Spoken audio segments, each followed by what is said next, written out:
चंद्रवंश और सूर्यवंश की उत्पत्ति कैसे होती है? सूर्यवंश से ही चंद्रवंश और चंद्रवंश से ही सूर्यवंश बनता है। एक बड़े ही सुंदर राजा हुए हैं सूर्यवंश के, जिनका नाम है श्राद्देव मनु। 14 मनु हैं संसार में। उन मनुओं में एक महाराज श्राद्देव मनु हुए हैं। श्राद्देव मनु बड़े ही धर्मात्मा राजा है। वो हमेशा संत ब्राह्मणों का सुंदर तरीके से सत्कार किया करते हैं, सम्मान किया करते हैं। किसी प्रकार की कमी नहीं है। संसार में बाबा गोस्वामी तुलसीदास जी कहते हैं 4 प्रकार के लौकिक सुख हैं। पहला सुख निरोगी काया, दूसर सुख जय के हो माया। जय सिया राम बोलो, जय सिया राम, जय सिया राम बोलो, जय सिया राम, जय सिया राम बोलो, जय सिया राम।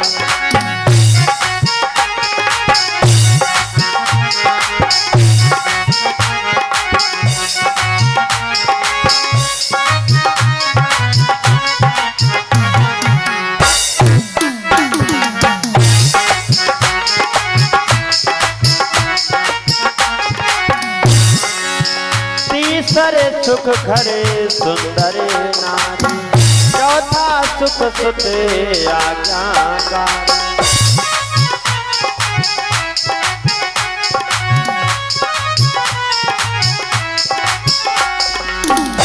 पहला सुख निरोगी काया, दूसर सुख जहके हो माया, तीसर सुख घर सुंदर नारी, चौथा सुख सुत आज्ञाकारी। पहला सुख है निरोगी काया, शरीर में रोग ना हो, पहला समझ लो सुख है। दूसर सुख जहके हो माया, जिसके यहाँ खाने के लिए माया भरी हो, धन भरा हुआ हो, दूसरा सुख। तीसर सुख घर सुंदर नारी। सुंदर का मतलब ये भी नहीं हेमा मालिनी माधुरी दीक्षित लग रही हो, देखने में हीरोइन नहीं, गुणवती होनी चाहिए। सीता सुइया मंदालसा सावित्री गायत्री के पद चिन्हों का अनुकरण करने वाली। चौथा पुत्र होना चाहिए राम कृष्ण की तरह, श्रवण कुमार की तरह, क्योंकि हर माता पिता ऐसा पुत्र चाहता है। अरे माँ की ममता मैया से मांगे, मुझे पुत्र मिले श्रवण की तरह। और भाभी मांगे देवर लक्ष्मण की तरह, हो भाभी मांगे देवर लक्ष्मण की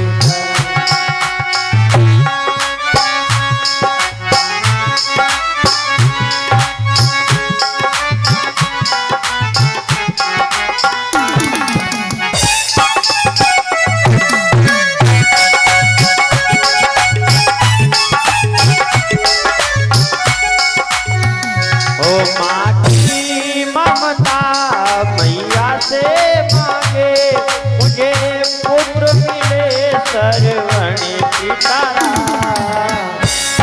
और भाभी मांगे देवर लक्ष्मण की तरह, हो भाभी मांगे देवर लक्ष्मण की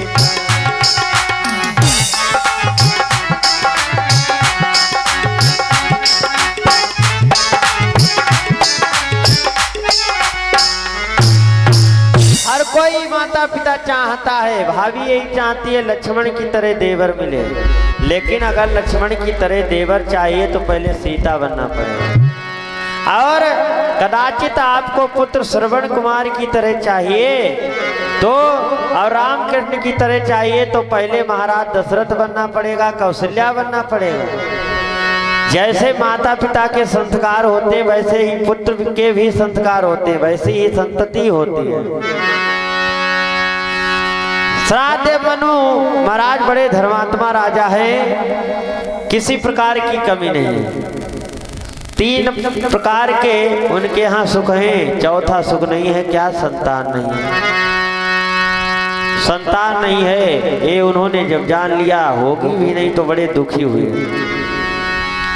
महाराज दशरथ की तरह उनको ग्लानि हुई और सूर्यवंश के कुलगुरु हैं जिनका नाम है वशिष्ठ जी। उन्होंने जाकर के अपने गुरु से कहा, गुरुवर हमारे यहाँ संतान नहीं है और बिना संतान के घर खाने के लिए दौड़ता है। सोना लगता है क्योंकि मैंने शास्त्रों में पढ़ा है, सुना है, क्यों कहा गया है न सुत दादी वृद्धि जिस घर में उसे शमशान कहते हैं।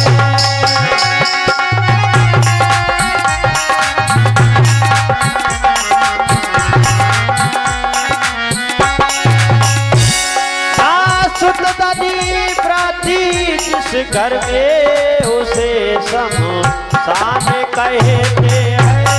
कहते हैं।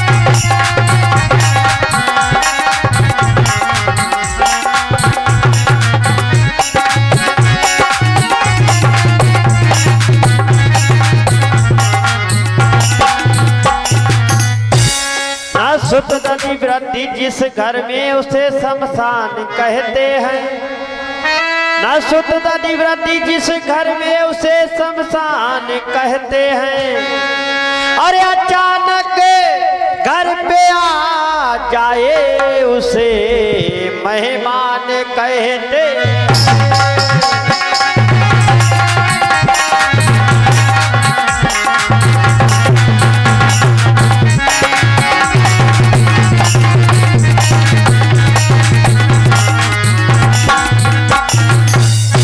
जहाजों को डुबो दे हम उसे तूफान कहते हैं। जहाजों को डुबो दे हम उसे तूफान कहते हैं।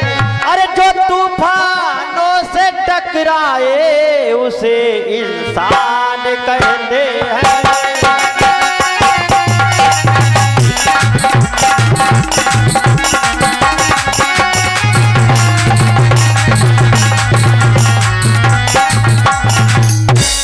गरीबों को सहारा दे उसे भगवान कहते हैं। गरीबों को सहारा दे उसे भगवान कहते हैं। अरे जो कमजोरों में झुक जाए उसे बलवान कहते हैं।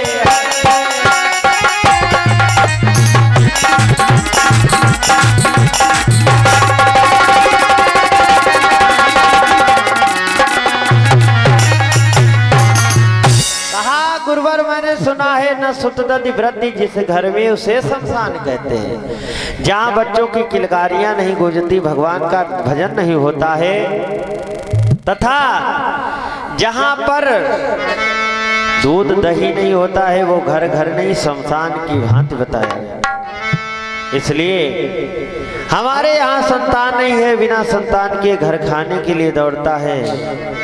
कोई प्रयत्न बताओ, कोई प्रयोजन बताओ, ताकि हमारे बाद में मेरे राज्य को कौन संभालेगा। चिंता हो रही है, जब तक मैं हूँ तब तक तो मैं राज्य कर रहा हूँ, लेकिन हमारे बाद में हमारे राज्य का उत्तराधिकारी कौन बनेगा, कौन राजगद्दी पर बैठेगा, या मेरे बाद में कोई और अधिकार जमाएगा, या फिर राज सिंहासन सोना रहेगा। सिंहासन तो सोना नहीं रहेगा, कोई न कोई तो भोगेगा सुख इसका, लेकिन क्या मेरे संतान नहीं होगी?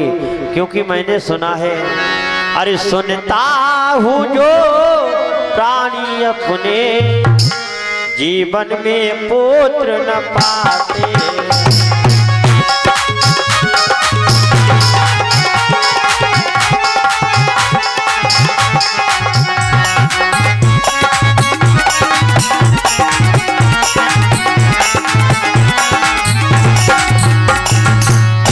सुनता हूँ जो प्राणी अपने अरे जीवन में पुत्र न पाते, तो स्वयं नरक में जाते हैं, अरे पुरखों को भी ले जाते हैं।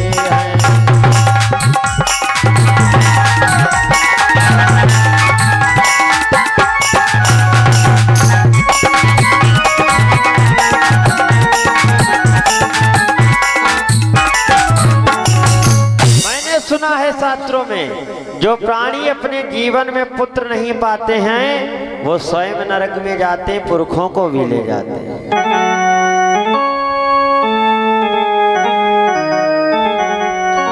महाराज श्राद्ध मनु को बड़ा दुखी देखा, संतान के लिए अधीर हो रहे हैं।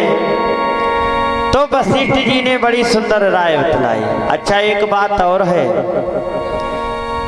शास्त्रों में यही बताया गया, जहां पर देखो कि वो राजा ऐसा हुआ है, आधी उम्र व्यतीत हो गई, चौथापन आ गया, यानी वृद्धावस्था आ गई, संतान नहीं हुई, पुत्र नहीं हुए। सोचने की बात है, बताओ वृद्धावस्था पर कहीं पुत्र होते हैं? बुढ़ापे पर संतानें होती हैं, और फिर पुत्र क्या गुरु के पास में मिलते हैं? राजा लोग जो भी देखो, महाराज दशरथ भी गए थे और अन्य जितने भी राजा हुए वो सभी गए हैं अपने कुल गुरु वशिष्ठ जी के पास में, और गुरु जी उनको पुत्र भी दे देते थे। गुरु के पास में पुत्र मिल जाते हैं क्या? शास्त्र कहता है, और शास्त्र कभी झूठ नहीं बोलता है, शास्त्र जो भी कहता है सच कहता है, पर शास्त्र की बोलने की भाषा अलग है। ये समझता वही जो समझ सकता है। शास्त्र कहता है कि शास्त्र पढ़ना पाप है, लेकिन कब? अपवित्र अवस्था में, ये भी बताया गया है। वैसे पढ़ना पाप है, लेकिन अपवित्र अवस्था में पाप है, वैसे नहीं। और गुरु के पास में वास्तव में संतान मिलती है। लौकिक रूप से पुत्र जैसी संतान मिलती, कब मिलती है? वो मिलती वृद्धाई अवस्था पर है। वो कौन सी संतान कही गई है? विवेक रूपी, यानी ज्ञान रूपी। सारी उम्र तो हम लोग ऐसे ही गंवा देते हैं बिना भगवान की भक्ति किए, और जब वृद्धावस्था आती है तब हम सोचते हैं कि चलो गुरु कर लें, गुरु कर लें, और गुरु के द्वारा ही हमें सतमार्ग पता चलेगा। क्योंकि गुरु बिन भवनिधि तरह न कोई, क्यों शंकर विरंच सम होए। वास्तव में गुरु किए बगैर ब्रह्म जो है भगवान की प्राप्ति नहीं होती है। इसलिए विवेक रूपी संतान जो है, कथानक तो ये समझाने के लिए बनाया गया है। भागवत रहस्यमयी है, अध्यात्म से भरी हुई है। लोग सुनाते नहीं, सुनाते तो गाना तराना है। अध्यात्म से भरी भागवत है। किसी ने बताया आज तक आप लोगों को कि मथुरा क्या है, वृंदावन क्या है, गोपी क्या है, कृष्ण क्या है, गोवर्धन क्या है? बताया किसी ने? कथाएं बहुत हुई नहीं, क्योंकि लोग बस रसिया सुनाते हैं, ढोला सुनाते हैं, नौटंकी सुनाते हैं। भागवत में जो है वास्तविक रूप से वो नहीं सुनाते हैं, जिसके द्वारा जीव का कल्याण होना है। पूतना क्या है, कंस क्या है, काल और कालिया नाग क्या है? अच्छा सोचो, क्या काला सर्प कभी पानी में रहता है? और भागवत कहती है कालिया नाग यमुना में रहता था। तो भागवत झूठी है क्या? झूठी नहीं है, लेकिन सच है। आप लोगों को जैसे जैसे समय गुजरेगा, भगवान कृष्ण का कल रात्रि कालीन में प्रादुर्भाव होगा, प्राकट होगा, और फिर आप लोगों को बराबर बताया जाएगा कि कृष्ण क्या, गोपी क्या, गोवर्धन क्या, काली नाग क्या है, और यमुना कहाँ है, मथुरा कहाँ है, ये सब बताया जाएगा। और सब हमारे शरीर के अंदर है। हाँ, तो कथानक तो समझाने के लिए दिया गया है। वशिष्ठ जी ने कहा, महाराज श्राद्ध मनु से, राजन अगर तुम्हारे अंदर वास्तव में पुत्र की इच्छा है तो तुम पुत्रेष्ट यज्ञ करो। पुत्रेष्ट यज्ञ करने से संतान की प्राप्ति हो जाएगी। वशिष्ठ जी ने ये आज्ञा दी है, तो महाराज श्राद्ध मनु तो राजा है, उन्हें क्या देर है, आज्ञा देने की देर। सारा विधान जोड़ दिया गया और यज्ञ होने लगा है। कैसे यज्ञ चल रहा था? अरे मुनिवर वशिष्ठ की सम्मति से बहुत सारी क्रिया रचाई।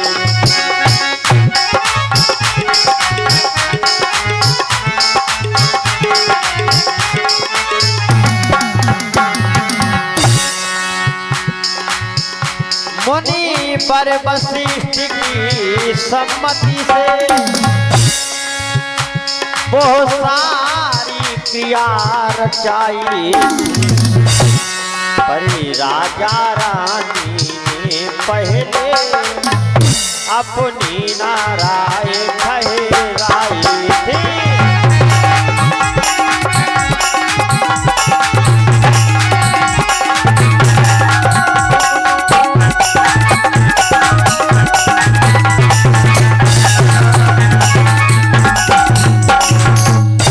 यज्ञ चल रहा था और उस समय महाराज श्राद्ध देव मनु से एक भूल हो गई, गलती हो गई। क्या गलती हो गई? उन्होंने रानी से कोई राय नहीं ली है। पुत्रेष्ठ यज्ञ का तो शुभारंभ कर दिया, पत्नी से राय नहीं ली।